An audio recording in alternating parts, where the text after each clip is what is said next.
떡 5개와 물고기 2마리로 5,000명을 먹이신 이 기적은 우리가 가지고 있는 성경 4복음서에 다 기록이 되어 있습니다. 어떤 기적은 마태복음에 있고 마가복음에 없는 것도 있고, 마가복음에 있으나 요한복음에 없는 것도 있고, 그렇지만 이 떡 5개와 물고기 2마리로 5,000명을 먹이신 것은 사복음서에 다 기록되어 있습니다. 마태복음 14장, 누가복음 9장, 요한복음 6장, 그리고 오늘 우리가 읽은 마가복음 6장에 이렇게 기록이 되어 있습니다. 무슨 의미일까라는 걸 생각해 보면 이 오병이어의 기적이 그만큼 중요하다라는 의미를 가지고 있습니다. 우리가 이 표적을 처음 볼 때 요한복음 2장에 나오는 물로 포도주를 만드는 그런 표적을 봤는데, 그것은 완전히 질을 바꾸는 것이죠. 물에서 포도주로 완전히 질을 바꿨어요. 그런데 오늘 이 5,000명을 먹이신 이 보리떡 5개와 물고기 2마리로 5,000명을 먹이신 것은, 이것은 양을 늘리는 겁니다. 양을. 오늘 말씀에 떡 5덩이와 물고기 2마리로 5,000명을 먹였다. 44절에 보면은 떡을 먹은 남자가 5,000명이었다 이렇게 되어 있습니다. 그러니까 이 남자 5,000명이라고 하는 것은 장정만, 유대인들이 술을 쉴 때 남자 장정만 술을 헤아렸거든요. 5,000명이니까 여자와 아이들까지 포함하면 훨씬 더 많았을 것으로 생각합니다. 예수님 당시에는 여자들을 좀 천시했기 때문에 아마 예수님 앞에 여자들이 지금처럼 많이 나왔는지는 확실하지 않죠. 그러나 어쨌든 여자와 아이들까지 포함하면 그보다 훨씬 더 많은 사람이었을 것이다 라는 거고, 그들이 다 배불리 먹었다 그랬고 남은 것이 12바구니 차게 거두었다라고 말씀합니다. 우리가 초등학교 때부터 산수 공부하지만 도저히 산술적으로는 이렇게 계산할 수 없는 그런 것이죠. 실현 불가능한 것이죠. 떡 5개와 물고기 2마리 가지고 어떻게 5,000명, 그보다 훨씬 더 많은 사람을 먹일 수 있겠습니까? 그러나 이 말씀이 우리에게 주는 것은 하나님께는 불가능이 없다라는 것입니다.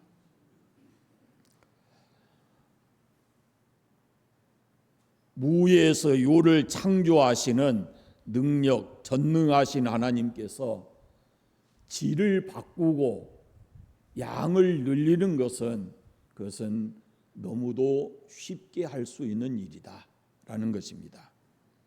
우리가 앞서 지난 주에 봤지만은 죽은 자도 살려내시잖아요, 예수님께서. 그런데 있는 것 가지고 이거 양을 늘린다고 하는 것은 그렇게 어려운 일이 아니었을 것이다라는 겁니다. 의심하지 말고 창조의 주를 믿는다면은 이 사건을 믿으시기를 바랍니다. 어떻게 그런 일이 있다냐? 세상 사람들은 그래도 여러분은 그러지 마시라고 말이에요.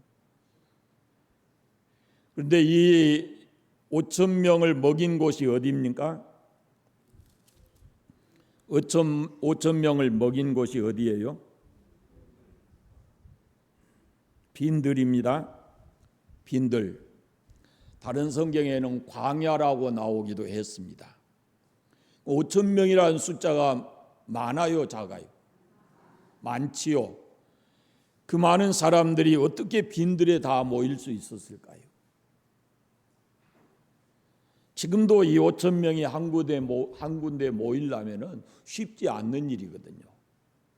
그런데 예수님 당시에 어떻게 5,000명이 한 곳에 빈들에, 그것도 이렇게 수많은 사람들이 모이게 됐을까라는 겁니다. 의심해 본 적이 한 번도 없습니까? 네. 믿어서 의심 안 한 건 괜찮은데 몰라서 의심 안 한 것은 한 번쯤은 이 말씀을 좀 더 주의 깊게 읽어볼 필요가 있습니다. 빈들입니다. 빈들. 거기 5천 명이 모였어요. 왜 그런가 그러면은 요한복음을 보면은 이때가 유월절과 가까운 때입니다. 유월절. 그러니까 예수님께서는 마지막에 말씀드리겠지만은 이 사건 후에 자신이 떡이다라는 그런 말씀으로 이어서 말씀하셔요. 그러니까 유월절 가까운 때인데, 유월절은 우리가 아는 대로 유대인들이 1년에 3차례 꼭 절기를 지켜야 되는데 그 중에 가장 핵심적인 절기가 유월절이에요. 그러면은 이때는 유대 땅에 사는 사람만이 아니고 왜 다른 나라에 있는 디아스포라라고 하는데 그 흩어져 있는 유대인들이 다 모이는 거예요. 유대 땅 예루살렘으로. 가끔 우리가 텔레비전 보면은 이슬람교 가진 사람들이 어디를 갑니까? 성지를 가잖아요. 그들의 성지가 어디요? 사우디 메카. 그걸 찾아가다가 그 어마어마한 사람들 때문에 때로는 사고가 나서 죽기도 하고 그러잖아요. 이 유월절이라고 하는 것이 바로 그런 절기입니다. 유월절이라고 하는 절기가 바로 예수님, 그 하나님께서 이스라엘 민족을 출애굽시키는 그 근간을 거기에 두고 있어요. 그러니까 이때 사람들이 수도 없이 사람들이 모였을 것이다라는 겁니다. 학자들은 그때 예루살렘에 모인 사람들이 뭐 200만 명이다 이렇게 하고 있는 사람도 있어요. 그러니까 그 중에 5천 명이라고 하는 것은 많은 숫자가 아니었을 것이다라는 겁니다. 요한복음 6장에 보면은 이런 말씀이 있습니다. 큰 무리가 따르니 이는 병인에게 행하시는 표적을 봅니다. 그랬습니다. 이 사람들이 나라 밖에 있었지만은 예루살렘 그 갈릴리 유다 이 땅에서 일어나는 예수님이 행하신 기적을 다 익히 들어서 알고 있어요. 그래서 내가 이번에 가면은 그 예수님을 한번 만나보겠다. 아마 그런 생각을 했을 겁니다. 그래서 6월절에 그들이 와서 이 예수님을 찾는 것이죠. 죽었던 사람도 살렸다더라. 12해를 혈루증으로 앓는 여자도 고쳤다더라. 나병 환자도 고쳤다더라. 뭐 이런 얘기를 이미 다 들어 알고 있는 이 사람들이 예수님이 어디 계신가 수소문해서 아마 거기에 모였을 겁니다. 사실 오늘 본문을 보면 예수님은 좀 한적한 곳에 가셔서 쉬고 싶으셨어요.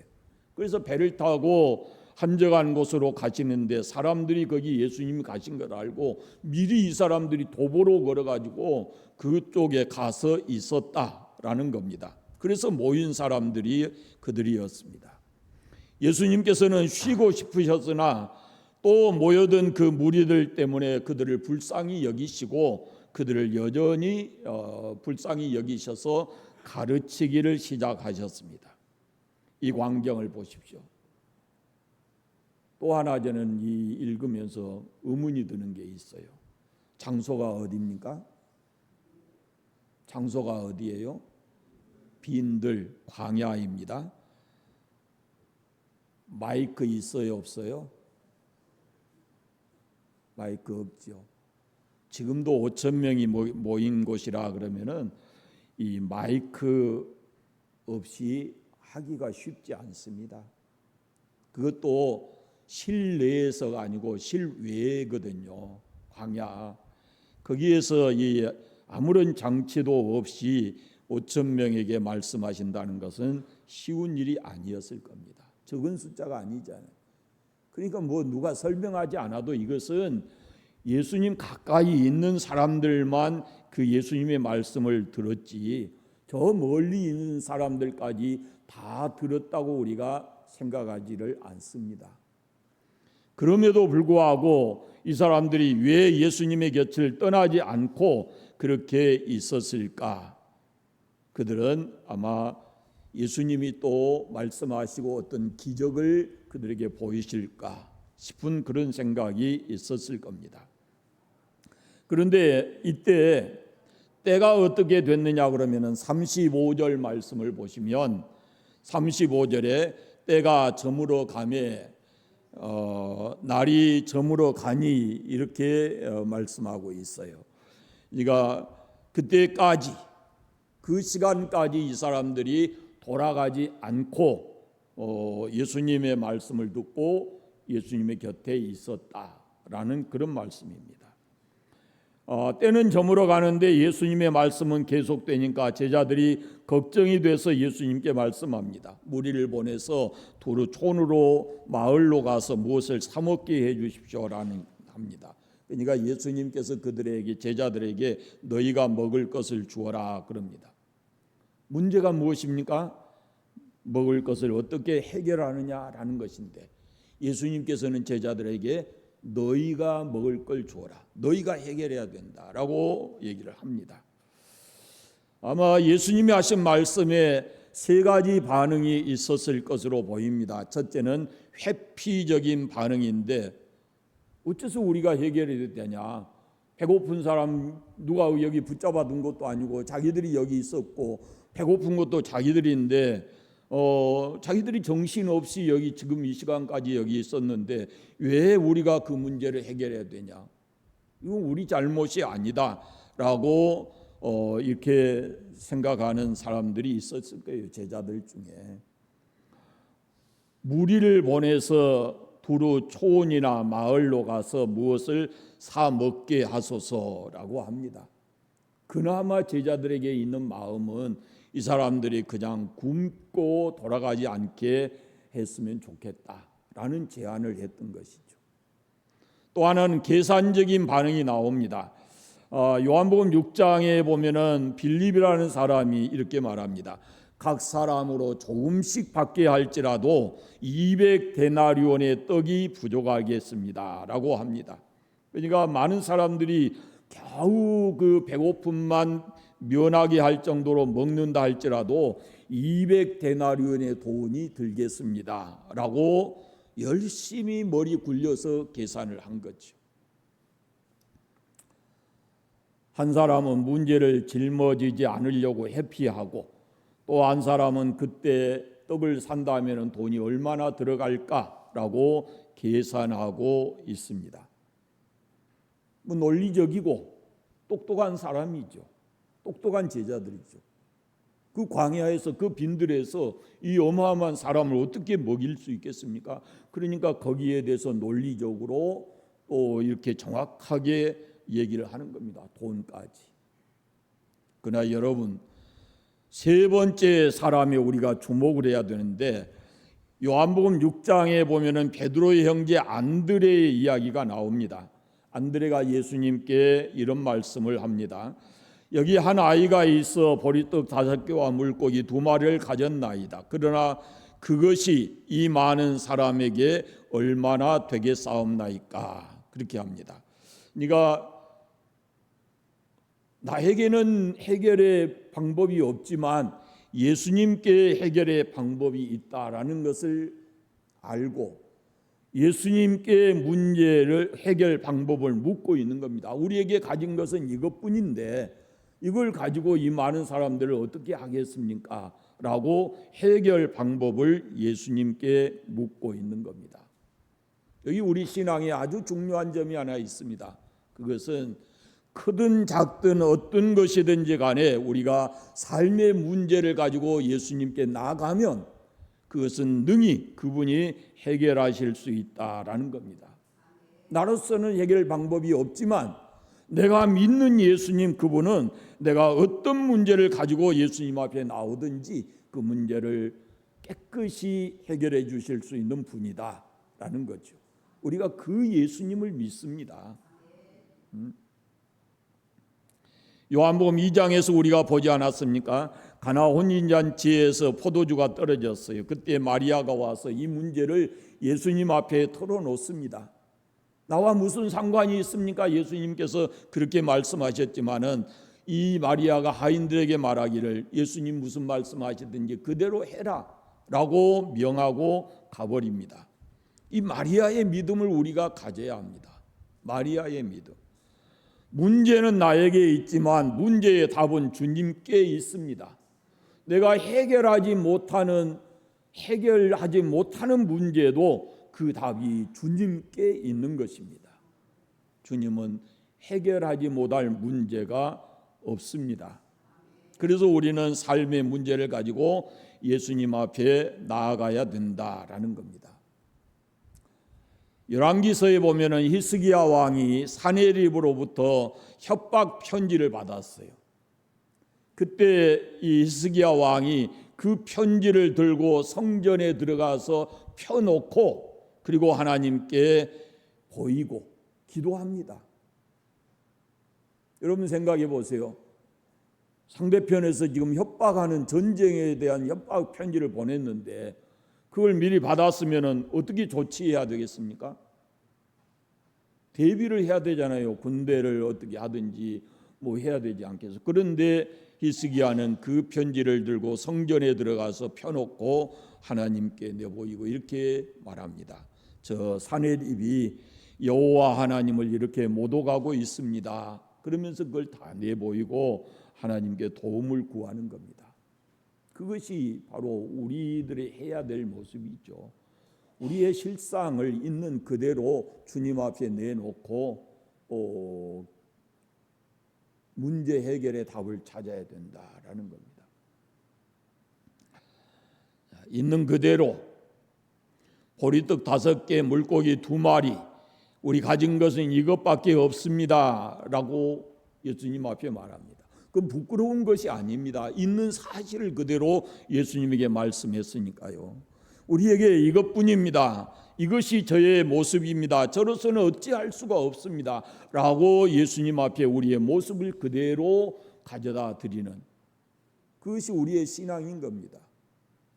아닌 것처럼 없는 것처럼 그게 아니고 내게 있는, 내 마음속에 있는 누구에게 말할 수 없는 그런 아픔과 상처들, 이게 저의 모습입니다 하고 주님 앞에 내놓으면 그것을 해결하고 그것을 상처를 싸매 주실 분이 바로 예수님이시다라는 그런 말씀입니다. 우리의 신앙이 바로 그것입니다. 오병이어의 기적을 통해서 우리가 반드시 생각할 것이요. 보리떡 5개, 물고기 2마리의 출처가 어디예요? 보리떡 5개, 5천 명을 먹이신 보리떡 5개와 물고기 2마리의 출처, 어린아이의 것입니다. 그러면은요, 여러분 생각해 보세요. 어린아이가 자기 것을 쉽게 내줄 수 있는 사람입니까? 그 상황을 판단하고? 그렇지 않잖아요. 그런데 이게 아주 적은 것인데 그 어린아이로 보면은 뭐 한 끼 먹을 수 있는 그런 양식인데 그걸 전부, 어린아이의 전부인데 그것을 지금 안드레에게 보여주고 예수님에게까지 그것이 가게 된 겁니다. 어찌 보면 혼자 먹기에도 부족한 것이거든요. 사실은 나 혼자 먹겠다 그래도 누구도 그것을 뭘 할 수 없는 상황이었어요. 그러나 그것을 예수님 앞에 내놓았을 때 자기가 먹겠다 하고 하지 않고 예수님 앞에 그걸 드렸을 때 이 어마어마한 놀라운 기적이 일어난 겁니다. 그저 그 작은 것일지라도 예수님 앞에 드렸다라는 겁니다. 그런데 그것이 놀랍게도 그 많은 사람들이 먹고도 충분하게 남아버렸다라는 거죠. 여러분, 우리가 하나님의 일을 할 때, 하나님의 역사를 할 때 하나님께서 우리에게 요구하시는 것은 많은 것이 아닙니다. 적은 충성, 적은 봉사, 적은 물질, 우리의 시간 속에서 적은 시간을 쪼개서 우리가 가지고 있는 짧은 지혜와 지식을 가지고 하나님께 그것을 드리면 하나님께서 그걸 통해서 놀라운 역사를 만들어 내시는 분입니다. 이 작은 것을 가지고 무엇을 하겠느냐라고 생각하지 말고 여러분이 가지고 있는 것을 가지고 주를 위해서 최선을 하게 되면 주님께서 놀라운 역사를 만들어 내실 줄로 믿습니다. 사실 이 어린아이 손에 든 것은 적은 것이었습니다. 그러나 그것이 주님의 손에 들려지니까 얼마나 큰 것이 되었습니까? 내 손에 있을 때는 아무것도 아닌 것처럼 보여도 그것이 주님의 손에 들려지면은 상상할 수 없이 커지고 놀라운 역사를 만들어 내시는 겁니다. 참으로 5,000명을 먹이고도 12바구니를 거둘 수 있는 값진 것이 되었습니다. 내 손에 있을 때 적은 것입니다. 그러나 주님 손에 들려지면 그분의 역사를 통해서 놀라운 일들이 일어난다라는 그런 말씀입니다. 헤이 이까짓 것 그런 생각하지 마시고, 헤이 나 혼자 안 해도 되겠지 뭐 이런 생각하지 마시고, 나 한 사람의 수고가 뭐 그리 대단하겠느냐 그런 생각하지 마시고, 작은 것일지라도 최선을 다해서 주님의 일을 하면은 거기에 놀라운 역사가 일어나게 됩니다. 역사는 하나님의 손에 있어요. 그것이 내 손에 있을 때는 아무 일도 할 수 없어요. 그러나 그것이 주님께 드려지게 되면은 하나님의 손에서 놀랍게 역사가 일어난다라는 그런 말씀입니다. 적은 씨앗이 큰 역사를 이룬다라는 것을 우리가 이 오병이어의 기적에서 보고 우리의 작은 부분일지라도 하나님의 나라를 위해서 귀하게 드려지는 그런 삶이 되시기를 바랍니다. 그 다음에 두 번째로는 예수님께서 이 보리떡 5개와 물고기 2마리를 놓고 하늘을 우러러 축사하셨다라고 말씀을 해요. 이 앞에 지금 수많은 굶주린 군중들이 있어요. 그런데 예수님께서 그것을 떡을 가지고 손에 들고서 그게 전부인데, 그런데 하늘을 향해서 축사를 합니다. 지금 그 앞에 있는 사람들이 다 보고 있어요. 그것뿐이에요. 그런데 예수님은 그것을 가지고 축사를 하셨어요. 축사라는 말은 헬라 말로 유카리테스인데 감사라는 뜻이에요. 먼저 그 작은 것을 놓고 하나님께 감사했다 그런 말이에요.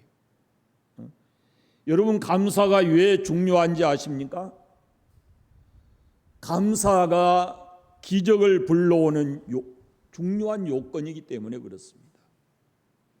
감사하지 않는 곳에는 아무런 기적이 나타날 수 없어요. 몸에 병을 가졌을 때에도 그래도 감사해야 되고, 가진 것이 없어도 그래도 감사해야 되고, 그렇게 되어질 때 그것으로부터 놀라운 역사가 시작이 된다라는 겁니다. 그래서 우리는 무슨 일을 만나든지 어떤 상황에서든지 하나님께 먼저 감사하게 되면 그 상황이 바뀌어지고 놀라운 기적이 일어나게 된다라는 것을 잊지 않으시기를 바랍니다. 수많은 군종을 놓고 떡 5끼 물고기 2마리를 하늘을 우러러 들고 기도하는 주님의 모습을 떠올려 보십시오. 탈무드에 이런 말이 있어요. 감사하지 않고 음식을 즐기는 먹는 자는 하나님이 그것을 도둑질하는 것이다. 여러분은 식사할 때 기도하시죠? 고개 까딱까딱 해보세요. 식사할 때 기도하시죠? 탈무드에 있는 말을 우리가 잊지 않아야 됩니다. 감사하지 않고 음식을 먹는 것은 하나님이 그것을 도둑질하는 것이다. 그래서 하나님의 것이니까, 하나님이 주신 것이니까 하나님께 감사하고 기도하고 드시는 것이, 그것이 먼저 우리에게 생활되어야 된다라는 겁니다. 세 번째는 제자들의 역할입니다. 41절에 보시면 떡을 떼어 제자들에게 주어 사람들 앞에 놓게 하시고 물고기 2마리로 모두 사람에게 나누어 주시매 그랬습니다. 예수님의 손에 들려져 있잖아요. 떡 5개 물고기 2마리가. 그런데 그것을 일일이 사람들에게 나눠주신 것이 아니라 떼어서 제자들에게 주시고 제자들로 하여금 그 분배하도록 했어요. 50명 100명씩 이렇게 앉게 해서 제자들로 하여금 그 분배의 수고를 하도록 했다라는 그런 말씀입니다. 주님의 교회에서 내가 할 수 있는 일이 무엇인가를 찾아서 그 일을 나에게 맡겨준 일을 성실하게 감당을 해야 합니다. 그것이 바로 주를 믿는 우리가 해야 될 그런 일이다라는 겁니다. 내가 감당한 그 일을 통해서 주님의 몸인 교회에 좀 더 성숙함과 완전함을 이루어가기 위해서 우리에게 주어진 일을 잘 감당을 해야 합니다. 네 번째는 요한복음 6장 12절에 예수님께서 제자들에게 남은 조각을 거두고 버리는 것이 없게 하라 이렇게 말씀합니다. 주님 앞에 드려진 것도 중요합니다. 그러나 먹고 남은 것일지라도 함부로 그것을 하지 말라라고 예수님께서 말씀하십니다. 그래서 거둔 것이 12바구니였다라는 겁니다. 자, 오늘 현대사회에 참 우리가 심각하게 보는 것이 오염이죠. 오염. 그 오염. 그 다음에 음식물 쓰레기. 특별히 우리 대한민국에 이 음식물 쓰레기는 세계에서 탑 갈 정도로 그렇게 많습니다. 지금도 지구 한쪽에서는 먹을 것이 없어서 굶주리고 죽어가는 사람들이 많이 있는데 우리는 먹을 것이 차고 넘쳐서 그걸 다 먹지 못하고 내 입맛이 안 맞는다고 이게 시간이 조금 지났다고 다 버리고 자연을 오염시키고 그렇게 하는 경우가 얼마나 많습니까? 추석 명절에 전 부치셨나요? 추석 명절에 남은 음식 있어요? 어떻게 하실 거예요? 저도 저희 입에도 어쩔 수 없이 그런 상황이 오는데 그걸 그렇게 할 때마다 제 마음이 참 이건 무서운 죄를 짓는 것과 같은데 그런 생각이 들어요. 그냥 선 하나 놓고 이북에만 생각해 봐도요 얼마나 굶주린 사람들이 많이 있습니까? 그래서 우리는 먹을 음식도 중요하지만은 먹고 남은 음식도 처리하는 것이 중요하다라는 것을 잊지 않아야 됩니다. 절대로 우리는 우리가 살고 있는 이 자연을 어떤 음식물로든지 오염시키는 일을 해서는 안 된다라는 것이죠. 마지막으로 요한복음을 보면 예수님께서 이 기적을 행하시고 이어서 말씀하시는 것이 생명의 떡에 대한 말씀을 하십니다. 6월절이 돼가지고 예수님께서 이렇게 말씀하셔요. 내가 곧 생명의 떡이니 내게 오는 자는 결코 줄이지 아니할 터이요 나를 믿는 자는 영원히 목마르지 아니하리라 그렇게 말씀하십니다. 예수님은 생명의 떡이십니다. 육신은 떡을 먹어야 살고 우리의 영은 생명의 떡이신 예수님을 그분의 말씀을 먹어야 삽니다. 우리의 육신은 떡이 양식입니다. 그러나 우리의 영은 생명의 떡이신 예수님의 말씀을 먹어야 살아가는 겁니다. 사람이 떡을 먹지 아니하면 마르게 되어 있습니다. 빼빼 마르게 되어 있어요. 그것은 우리 사람들의 눈에 보이잖아요. 보여요. 그런데 영이 생명의 양식을 먹지 않아서 그 영이 메마르고 하는 것은 이것은 눈에 보이지 않습니다. 그러나 본인은 압니다. 본인은. 왜? 신앙의 삶이 힘이 없어요. 영적 기쁨이 없어요. 그러니까 우리가 영적으로 좀 힘이 있고 기쁘게 즐겁게 주 예수를 믿기 위해서는 생명의 떡 되신 예수님의 말씀을 끊임없이 우리가 듣고 읽고 묵상하고 해야 된다라는 그런 말씀입니다.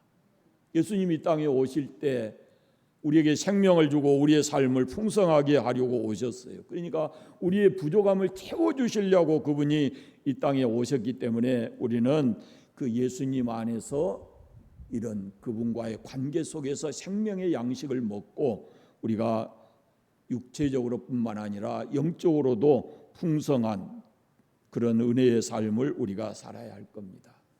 오병이어의 기적을 여러분들이 생각하시면서 하나님이 주시는 그 풍성함 누리고 살아가시기를 바랍니다. 기도하겠습니다. 감사합니다. 하나님 아버지, 오후 시간도 우리가 함께 주 앞에 모여서 주의 말씀을 함께 나누었습니다. 아버지 하나님, 오병이어의 이 기적을 예수님이 행하시면서 우리에게 남겨주신 여러 교훈들을 우리가 말씀을 통해서 살폈습니다. 우리 자신의 신앙을 돌아보게 하시고 우리가 정말로 주님과의 관계를 새롭게 하고 우리가 온전히 주의 영광을 드러내며 살아갈 수 있도록 은혜 베풀어 주시옵소서. 사랑하는 성도들의 삶이 어디에서 어떻게 살든지 주의 영광을 드러내며 살게 하시고 주님으로 인해서 힘을 얻고 늘 행복하게 살아가는 모든 성도들 되게 하여 주시옵소서. 한 주간도 주님께서 함께 하시고 동행해 주시고 은혜 베풀어 주시기를 간절히 원하옵고 예수님 이름으로 기도합니다. 아멘.